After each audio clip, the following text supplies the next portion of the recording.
Hey, what's going on, guys? So this is elodin hootie for SPL Week 9, and first of all, apologies for going back to regular, just showing this part of the screen. I was noticing it was coming out a little grainier. I just want to see, test out the potential difference that this might make. If it turns out to, ruin the final product, then whatever, but hopefully most of you won't mind either which way. But this is a pretty interesting game because while elodin's team, the Scooters, is for all intents and purposes out of contention by this point. Hootie, who's playing for the Tigers, is after two losses in concession the past couple weeks, are no longer as guaranteed for their final spot as people might have anticipated going into like mids, for instance. So either the point being that most of the Scooters players have been taking their games pretty seriously, despite being out, if only for reasons of personal record or simply, wanting to knock them out of contention. I really couldn't speak for any individuals, but bearing that in mind... Oh, that's so cool. Damn.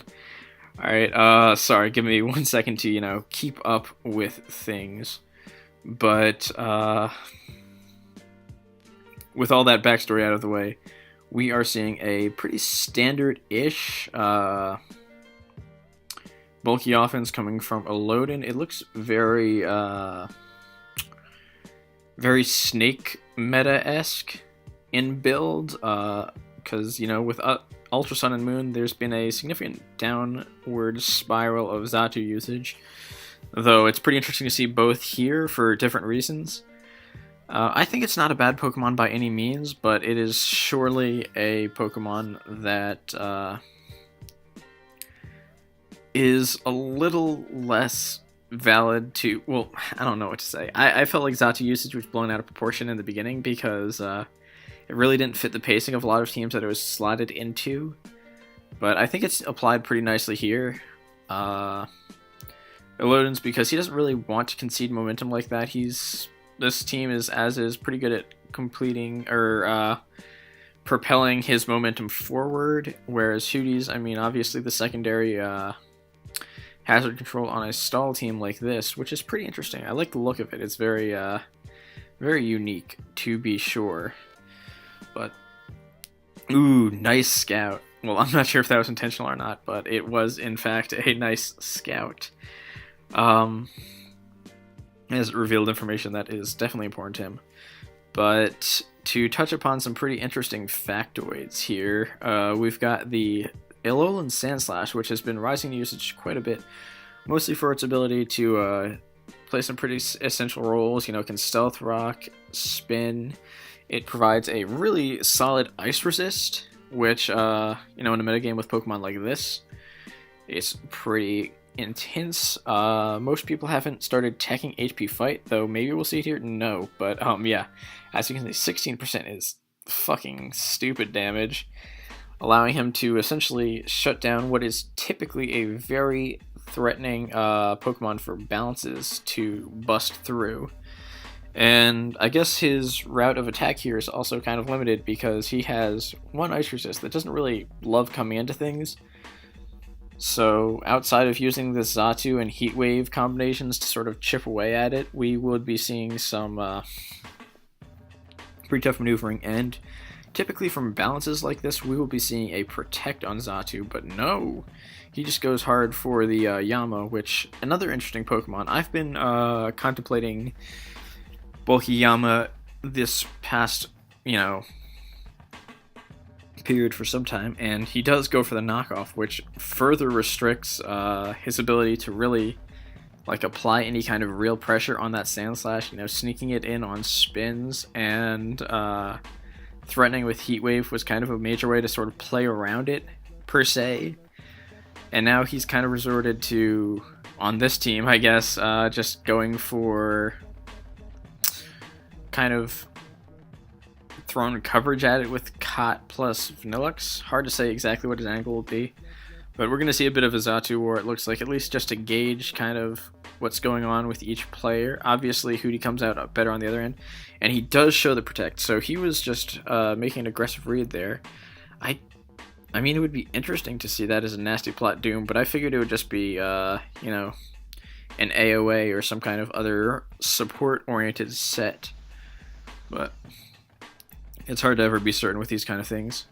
So I figure he will just go to Houndoom to threaten out. But looking to the end game, I think that Toxicroak is going to be quintessential in really pushing through. Obviously, because the main check to it on this team, Gorgeist and Pyukumuku, the main checks that is, are both really pressed to stay healthy enough to survive the acidic downpour that it baits in.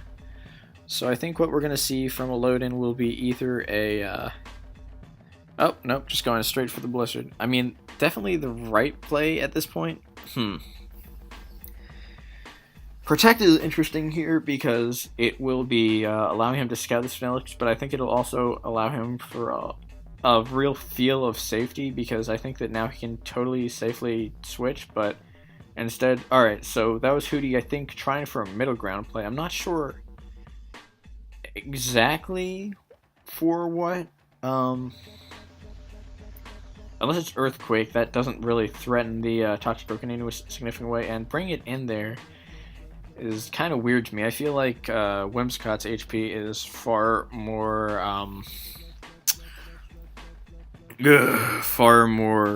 expendable than Toxicroak's in this situation. And unless it's like HP ground, which it might be. Again, maybe his angle might be using Whimsicott to bear in, try to make an end game of Vanillix, though Blizzard PP will, I think, become a pretty big issue for him after that. Still, playing for Sword Sounds out of the gate feels like a weird play to me, given how, you know, free Gunk Shot is. He would be able to, you know, force at worst a recover or something to that effect from Pyukumuku. He could fish for a poison, which again would bring it into that situation wherein he has to really try to regulate its HP to stay healthy enough to buffer that hit out. I mean, I don't know. I don't feel like that was best on the whole. Like, at worst, it would be like, oh, Yama tries to predicting that, but I don't think he could afford to make that risk. Oh, okay.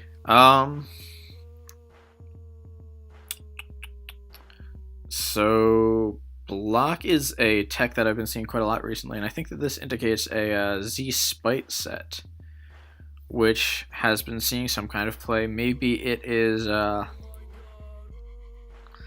it obviously is somewhat new, so I think that that's been a pretty big angle a lot of people have been trying to take to it, because elodin, not really a hugely intimate freaking NU player. He more kind of picks it up when he has to for these kind of tours, and they've been trying to hit him with like some of the newer techs, and I guess the idea that, ooh, there's the freeze, a bit of fishing there. But at the same time, though, he keeps making these plays that I don't feel really gain him anything that noteworthy. Like, he's making middle grounds when he doesn't need to make middle grounds. This Sand Slash is probably a safe bet by this point, and it's not like his team would utterly fold to a Whimsicott should he let this get hit by what might have been like a surprise HP fire or fighting.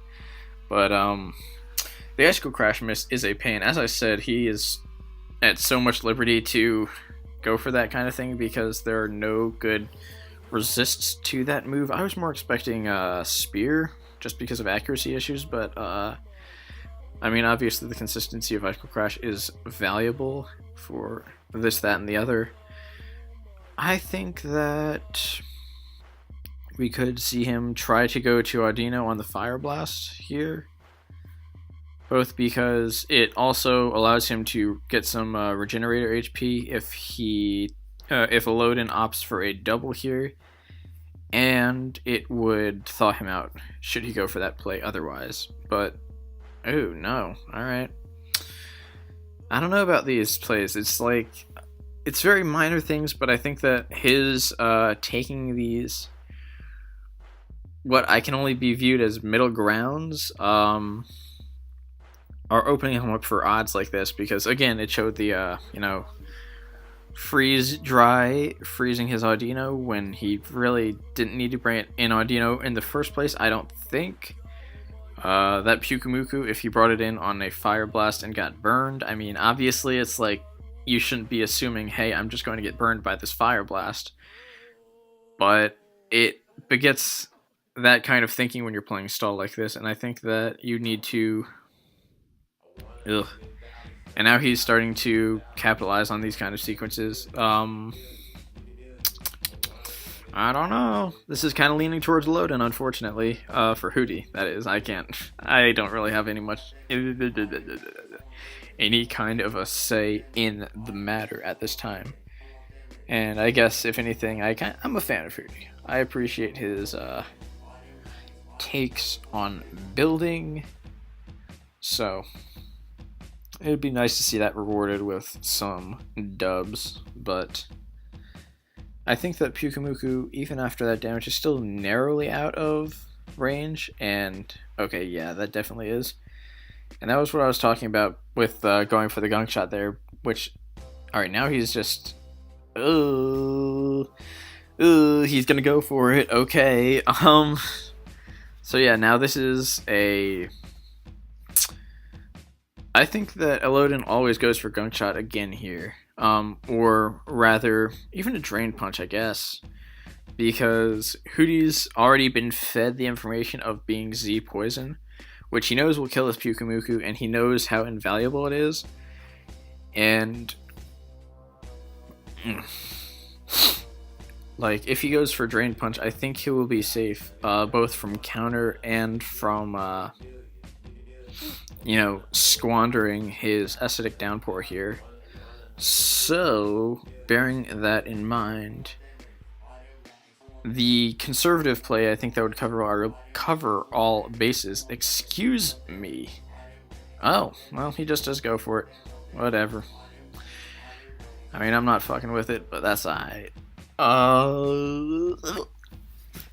Goes for the acidic downpour, and now...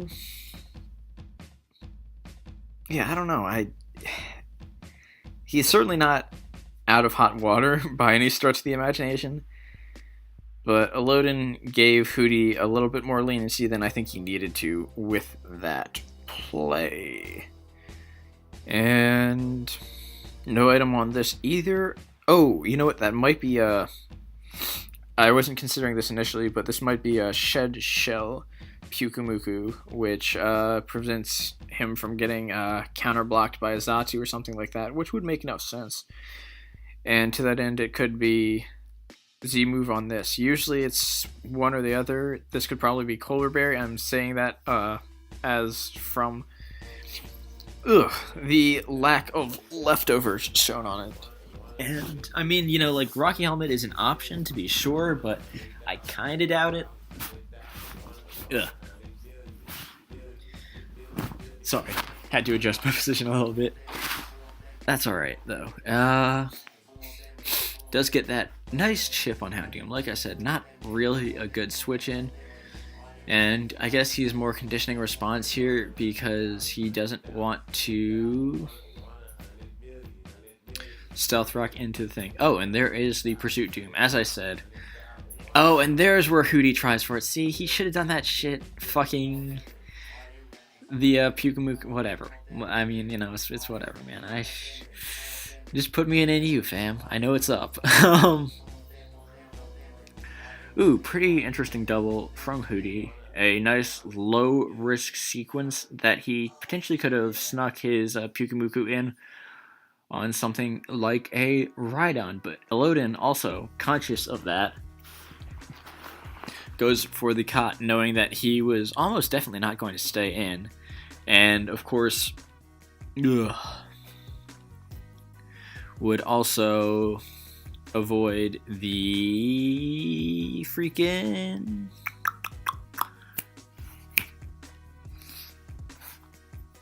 What am I trying to say? The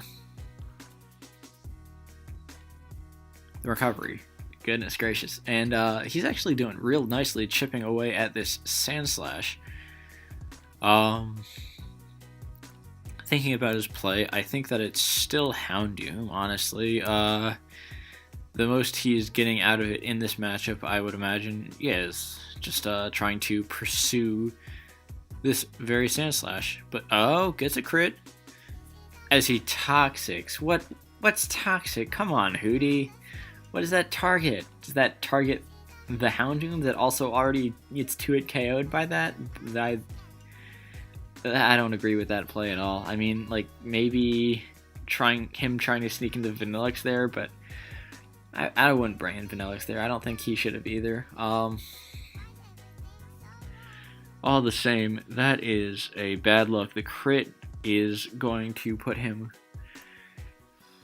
I mean, yes, in KO range for another Moonblast, but more importantly, it was also putting it in range of the Pursuit, should he have chosen to switch out or anything to that effect. So he did, in fact, remove the Sand Slash. I don't know if I would agree with the Toxic play, obviously, but it brings headway. This is looking tough. I think... Because, yeah, now elodin is pretty at liberty to either...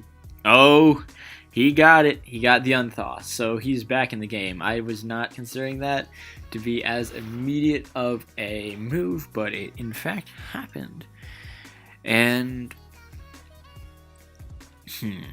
I mean, if Yama's EV'd well at all, I think that it should be surviving an Earthquake, should he want to sneak that in, as well as Pyukumuku. So, okay, yeah, he does take the opportunity to get Yama to receive a wish. That's nice. I've been doing the EVs for different Yamas because it's a bit of a pet project of mine recently, and noted that it needs something like, 140, 150 EVs to take under half from a standard EQ. With, of course, a pretty minimal HP investment. Yama should be prioritizing HP over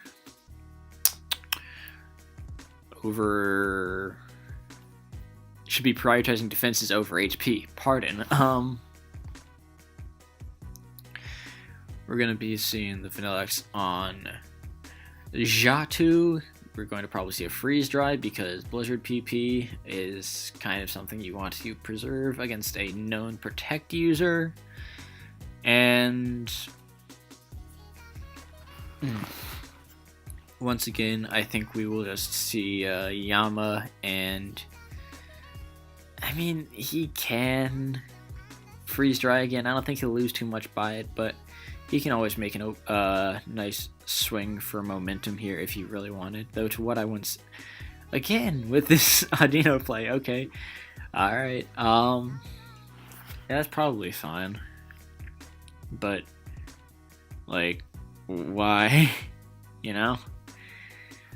Like, Audino is more valuable for responding to this Whimsicott just spamming its stabs, or more specifically, its Fairy Stab, of which this team has no resist now. And I mean, like, Yama, it's cool that you're able to, go for that. And it's not really... I guess he is more than anything worried about conceding turns to the Croak, which is an issue to an extent. I would concede that. But nothing too immediately threatening. I guess he's going to just try to... Alright, so the Rhydon coming in. Sorry. Bit disjointed with the commentary. I was going to touch upon this, but I think that Stealth Rock is going to be really key in elodin getting anything off the ground, because you got situations like, oh, never mind,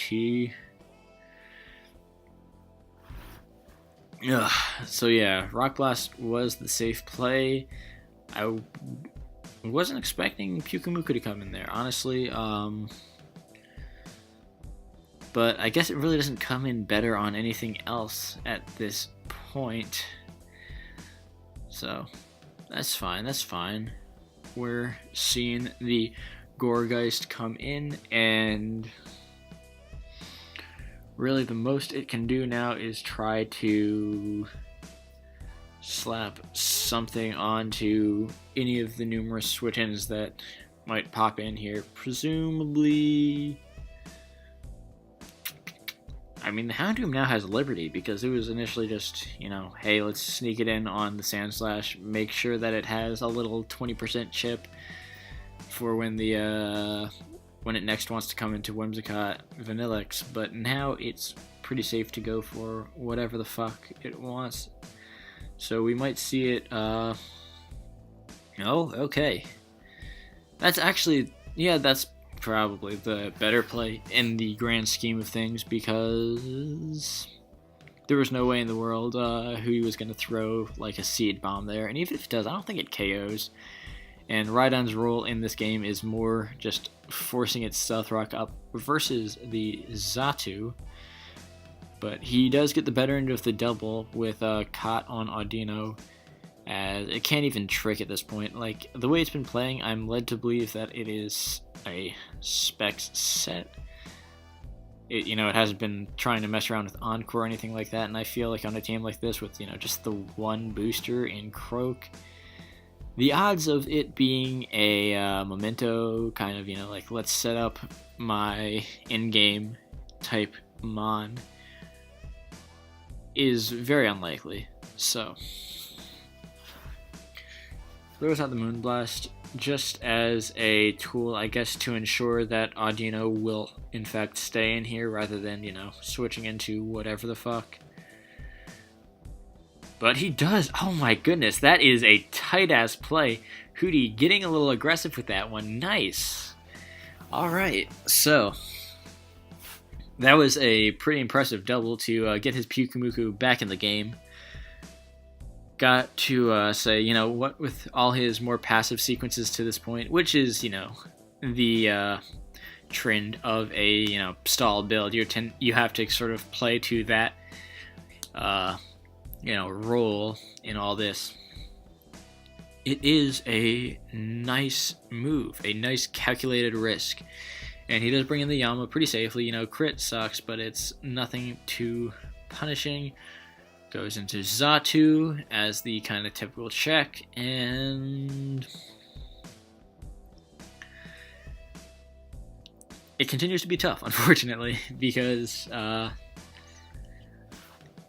letting his Sandslash go as he did makes these rocks a real pain in the side, especially alongside the Hail Chip that prevents him from recovering in any kind of satisfactory manner. More so with this Yama than anything, but obviously the, well, not more so than Yama. Yama being the only one whose leftovers are really getting neutralized at this point in the game with his other Pokemon. But, the steady chip that is incurred through that is going to be real tough. Though another nice play, really trying to work his way out of this hole and chipping the Croak in such a way that he is becoming less and less of a threat, so... Ooh, alright, goes for the gunk shot, and... I presume he tries for it again. Yeah, there's no reason not to at this point.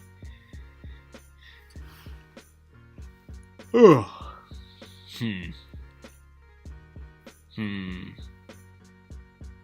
I mean, this is a bit of a tough situation, I think. I mean, for as well as I think elodin's been playing to keep pressure up, it is going to be tough without Toxicroak to like substantiate an end game versus everything without. Well, Yama's actually probably in blow. Ooh, there we go. Played to the odds, didn't get it. That is going to alter how the game is played to this point. And in fact, Toxroke's almost out of gunk shots. I believe that's 4 now. One sec, come on, gone. Yep, 4 gunk shots. So that might affect things because it would, just the same as being knocked out, sort of disallow it from making any moves in this game, because the Gorgeist, pardon, would instead just freaking sit on it. And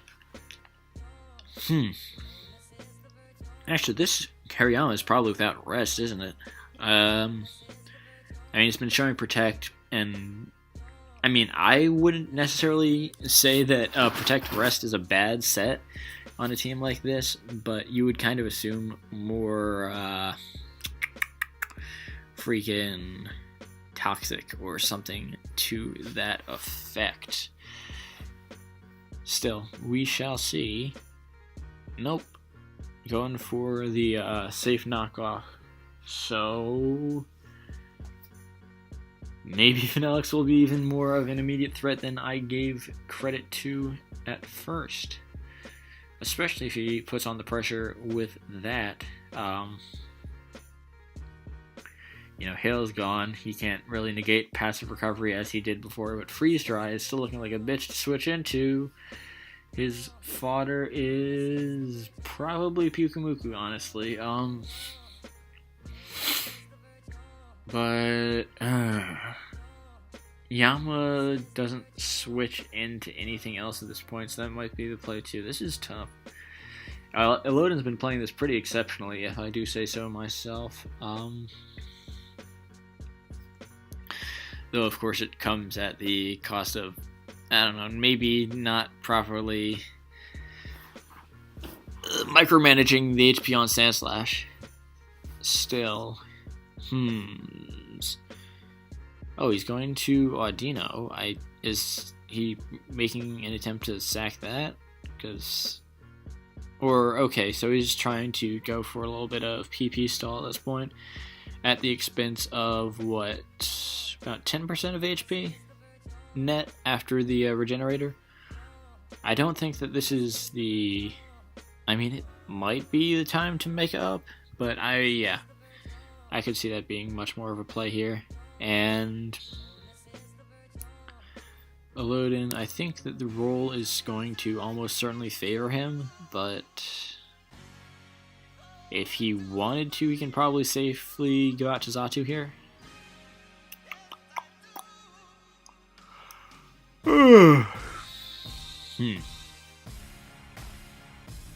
But all the same, Hootie is going to make the Protect play, whereas Elodin will either go out to his Xatu or stay in and try to, pick this one up here and now. Oh, what you thinking about? Oh, gracious, pardon me. I am sorry. Not to detract from the quality of the game, of course. I have been enjoying it. Do not fret, fam squad. Ugh. So yep, he's going to go through with it. And Hootie might just try for the double Protect, seeing if odds roll with him. Because looking at how things were going, maybe the 50% chance of picking that one up would be higher than the roll, which, again, seems to be rolling like low 20s, like really low 20s, so maybe he can survive it, but it seems more likely that he tries for the double Protect here, especially given, this PP angle that he might be trying to work off of. But they're both weighing their options. Hootie has made his play and doesn't get the double Protect. Alright, so Yama goes down, pretty safe, all things considered. Both players making their optimal rounds. I think he can probably just afford to go for one more freeze dry here, just knowing that the wish has to come. And now he can sort of just switch out, go to, yeah, Croak is probably fine. No. Puka being full, that's just a gunk shot. That's just a gunk shot. Going to see if he can grab a poison, and he cannot. This Croak is catching no breaks in this game. That's unfortunate because it's definitely a strong pick in this kind of matchup, and especially the way that Hootie is sort of prompted to play in games like these, it allows him to pretty freely, throw the gunk shot out, and if he can get a poison, cool. That thing's going to be susceptible to getting beaten pretty handily in the next time it has to come in. But, we're going to see how to double. Doubles into Vanillux, I guess. Trying to catch either a Pukamuku or a Gourgeist Protect. The Blizzard isn't bad either, though of course, PP issues. I think he's trying to force a Mega Evolution, which of course would disallow the pivoting option for Audino, but ultimately didn't work out. He got out of that fairly safely. I mean, obviously not totally unscarred. Audino taking a nice chunk out of it, and obviously the Wish PP is going to start coming into play soon. So,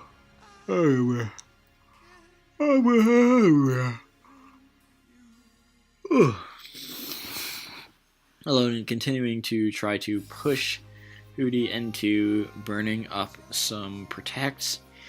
Just taking the extra mileage to ensure that his switch is safe and secure. Makes another freaking double on the Gourgeist. He's not letting up here. This is really dope. But unfortunately, it does mean that he's only got the one Blizzard left.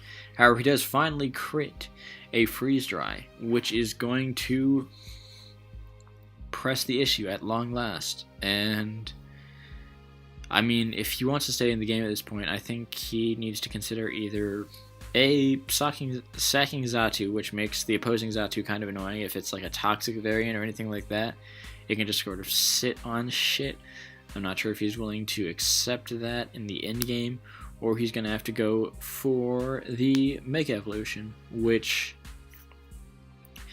has some benefits. Obviously, it's going to be way bulkier, and it's going to be able to buffer out these hits way nicer. Okay, but he chose not to go for it. Sacks the Xatu. As I said, this is going to make sort of pushing his way through the opposing Xatu a bit of a bitch, because now this is sort of an asset to him. But, there we go. Alright, well, what's he gonna do? I think that, interesting team from Hootie. I think there were a lot of interesting, again, I say that so redundantly. Nice, guys. I'm glad you subbed to me for good content. I think that there were some cool picks, some interesting and mildly innovative concepts utilized here, but elodin, credit to him. I think he played this fantastically. He was very good about weighing his options, and while, again, I think that using the acidic downpour on that one turn was a little bit hasty, on the whole, he was doing an excellent job of finding his win condition, finding his pocket, and really exploiting all of his turns to the utmost of his ability. So credit to him. Real nice player. Doesn't deserve all the flack he gets. And I will catch you in whatever I choose to upload next. Thank you for watching, guys. I hope you enjoyed, and you have a blessed, beautiful day. Stay chimpin'.